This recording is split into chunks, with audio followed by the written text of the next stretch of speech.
Voici une narration longue, motivante et puissante sur comment Ibrahim Traoré a décranisé Emmanuel Macron du Burkina Faso. C'est-à-dire comment il a symboliquement et stratégiquement mis fin à l'influence française représentée par Macron dans son pays.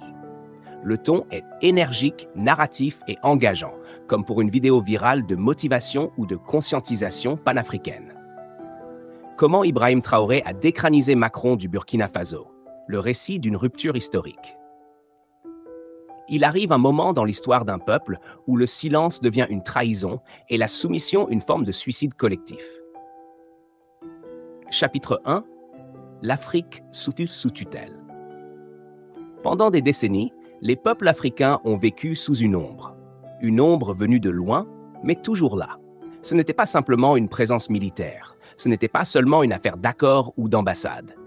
C'était une emprise invisible, culturelle, économique, politique. La France-Afrique. Au cœur de l'Afrique de l'Ouest, le Burkina Faso n'était pas épargné. La présence française y était bien réelle. Base militaire, ambassade forte, ONG orientée, presse contrôlée et au-dessus de tout cela, une influence constante sur les dirigeants, souvent plus loyaux à l'Élysée qu'à leur propre peuple. Chapitre 2. L'arrivée de l'insoumis. Mais l'histoire allait changer. En septembre 2022, un jeune capitaine, inconnu du grand public, entre dans l'arène. Ibrahim Traoré, 34 ans. Le visage calme, le regard franc, le cœur en feu. Il ne venait pas pour chercher le pouvoir. Il venait pour sauver son peuple, dévasté par l'insécurité, la misère, la trahison des élites. Et surtout, il venait reprendre ce que l'histoire avait volé, la dignité du Burkina Faso. Chapitre 3. La rupture sans peur. Dès les premières semaines, Ibrahim Traoré pose les mots que peu de dirigeants africains osent encore prononcer. Le Burkina Faso n'est pas une colonie. Il s'adresse au peuple, pas à Paris. Il écoute les villages, pas les ambassadeurs. Il parle de souveraineté, pas de partenariat. Et il prend une série de décisions que personne n'avait osé avant lui. Il exige le départ immédiat des troupes françaises du Burkina Faso. Il met fin à l'accord militaire de défense avec la France. Il coupe les privilèges diplomatiques hors normes de l'ambassade française. Il ferme les bases militaires de Kambouensine. Il refuse l'aide liée à des conditions, préférant l'indépendance avec peu à la soumission avec beaucoup. Dans cette posture ferme et claire, ce n'est pas seulement l'armée française qu'il fait reculer. C'est Emmanuel Macron lui-même, incarnation d'un système vieux de 60 ans qui l'oblige à plier. Chapitre 4. Le choc symbolique. Ce n'est pas qu'un affront diplomatique, c'est une révolution mentale. Ibrahim Traoré ne chasse pas un homme, il chasse un système. Un système qui parlait de coopération mais imposait ses choix. Un système qui donnait des leçons de démocratie tout en soutenant des régimes fantoches. Un système qui utilisait le terrorisme comme un levier de présence militaire stratégique. Et face à cela, un jeune capitaine a dit non. Pas avec des insultes, pas avec des menaces, mais avec des actes clairs, posés, fermes. Avec la dignité d'un homme debout, soutenu par son peuple, par la jeunesse, par la terre elle-même.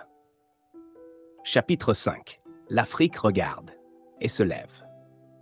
Ce qu'Ibrahim Traoré a fait n'est pas resté dans les frontières du Burkina Faso. Du Mali au Niger, du Sénégal à la RDC, des jeunes se lèvent et disent « Si lui peut le faire, pourquoi pas nous ?» Il a déclenché une onde panafricaine. Macron, malgré ses discours en costume bien repassé, ne pouvait plus dissimuler l'échec. La France-Afrique est en chute libre et Traoré est devenu son bourreau symbolique. Chapitre 6. Le combat continue. Mais la rupture n'est qu'un début, car reprendre sa souveraineté, c'est plus qu'un discours, c'est un chemin. Et ce chemin est long, semé d'embûches, d'intimidations, de propagande, de menaces économiques. Mais Ibrahim Traoré ne recule pas. Il sait que le combat est plus grand que lui. Il porte l'esprit de Thomas Sankara, la voix des ancêtres, et la soif d'un peuple qui veut écrire sa propre histoire. Le message d'un homme libre. Nous ne voulons pas d'aumône. Nous ne voulons pas de tutelle, nous voulons vivre libre ou mourir dignement. Et dans cette voix, c'est toute l'Afrique qui résonne. Il n'a pas eu besoin de crier, il n'a pas eu besoin d'armes contre Macron. Il lui a juste fermé la porte, calmement au nom de la dignité. Et c'est peut-être ça le plus grand acte de courage. Poursuivons cette narration épique en approfondissant les conséquences, le message à l'Afrique et la vision à long terme d'Ibrahim Traoré dans ce bras de fer historique avec l'influence française, symbolisée par Emmanuel Macron.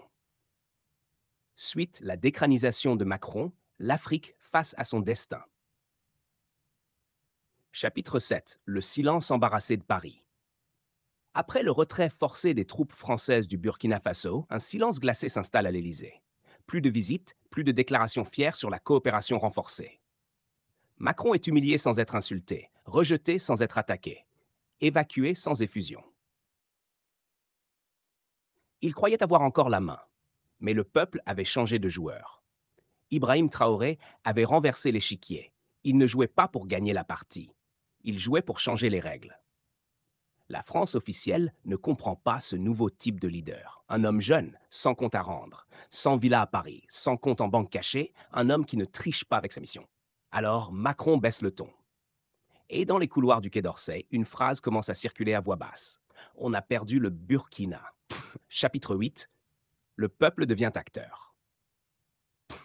Mais le plus beau dans cette histoire, c'est que ce n'est pas Ibrahim Traoré seul qui a fait trembler Paris. C'est le peuple debout derrière lui. Des millions de Burkinabés dans les rues, des jeunes en t-shirt militaire, des mères en boubou, des enfants avec des pancartes écrites à la main. Nous voulons la paix, pas les bases militaires. La dignité n'a pas de prix. Nous soutenons notre capitaine. Ce mouvement, c'était l'Afrique qui s'éveille, pas une révolte, une renaissance.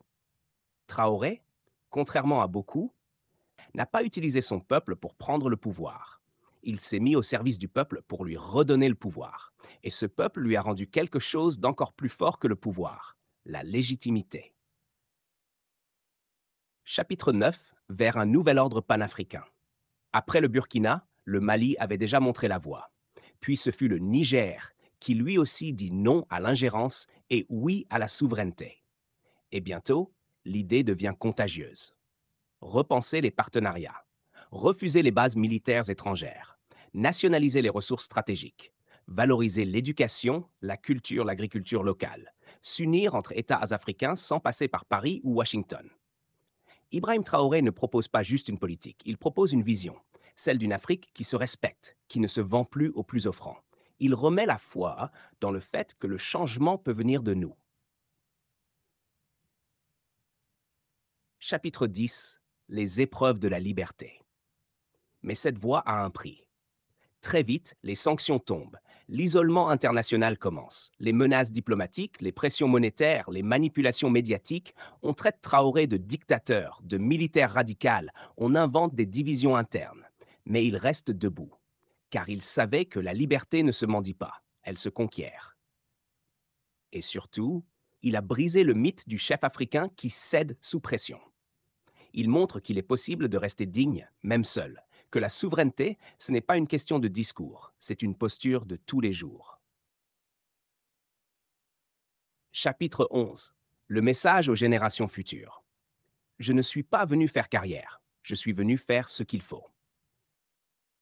Ces mots résonnent comme un testament en direct, car au fond, ce qu'il construit, ce n'est pas un régime, c'est une école du courage. Les jeunes Africains voient en lui un modèle, pas un super-héros, un frère, un soldat du peuple. Quelqu'un qui prouve que la jeunesse peut diriger avec vision, force et honnêteté. Et plus que tout, il rend la foi au peuple. Foi que le changement est possible, que la dignité est une arme, que même sans milliards, même sans armée étrangère, même sans la bénédiction de l'Occident, on peut bâtir une nation. Épilogue. Une page d'histoire est en train de s'écrire. Le combat n'est pas terminé. Mais une chose est sûre, Macron ne dirige plus le Burkina Faso, ni par ses troupes, ni par ses ambassades, ni par ses ONG, ni par la peur. Ibrahim Traoré l'a décranisé, non par la haine, mais par la souveraineté. Et cette victoire silencieuse, ce départ sans drapeau, sans tapis rouge, sans cérémonie, c'est peut-être le moment le plus noble de l'Afrique moderne. Quand le peuple reprend le pouvoir, aucun empire ne peut l'arrêter.